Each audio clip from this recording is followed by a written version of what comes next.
سلام همه دوستان، همراهان چنل بازی باز به مرحله 70 بازی GTA وی میرسیم. همونطور که میبینید توی این مرحله باید برین یه ماشین رو پیدا کنید. دقیقا همین لوکیشنی که روی نقشه رو الان دارم بهتون نشون میدم، همینجا رو میزنین و میاین به این نقطه و طبقه بالای پارکینگ. این یکی از اون 4 ماشینیه که باید اونو پیدا کنین و ببرینش، تیونینگش کنین، یه سری تغییرات روش انجام بدین تا اینکه این مرحله به پایان برسه. وقتی که سوار ماشین شدین، حالا باید بریم به سمت نقطه زرد رنگی که روی نقشه برای شما مشخص میشه. نقطه زرد رنگی تعمیرگاهه و وقتی وارد تعمیرگاه شدین دقت کنین که باید فقط لاستیک ماشینتون رو تغییر بدین.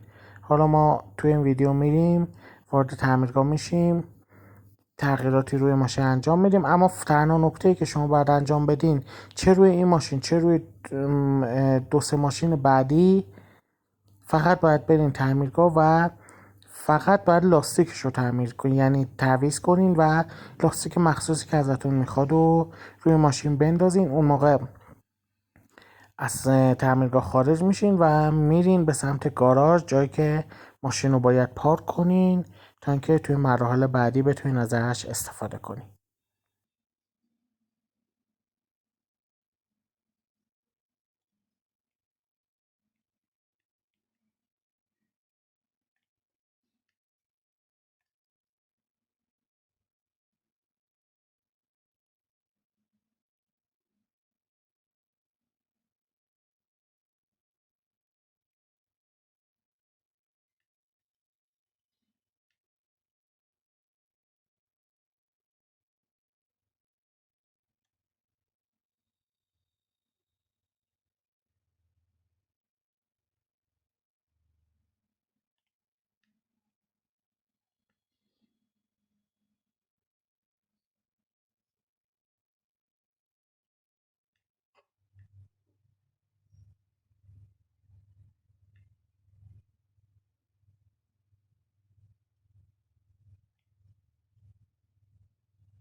خب اینجا وارد تعمیرگاه میشیم. شما با گزینه هایی که حالا ما انجام میدیم ماشین رو کلا تعمیر میکنیم که چی، اما یکی از گزینه ها هست که توی اون لاستیک ماشین تغییر میکنه و شما باید فقط لاستیک ماشین رو تغییر بدید. دقت کنید که این هم رنگ اینو لازم نیست، حالا توی این ویدیو ما داریم انجام میدیم. و گزینه آخر، بله اینجا روی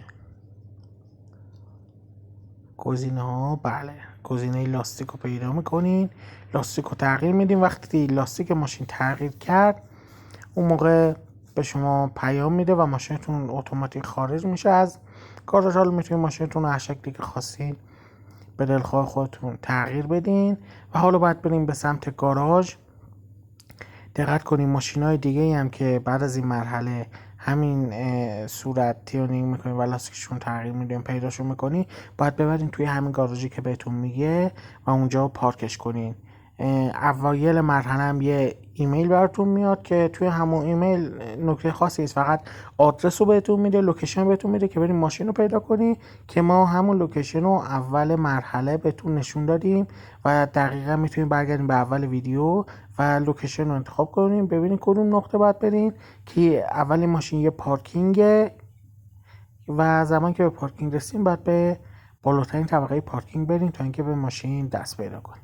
ممنون که ما همراه بودین. تا ویدیو بعدی، خدا نگهدار.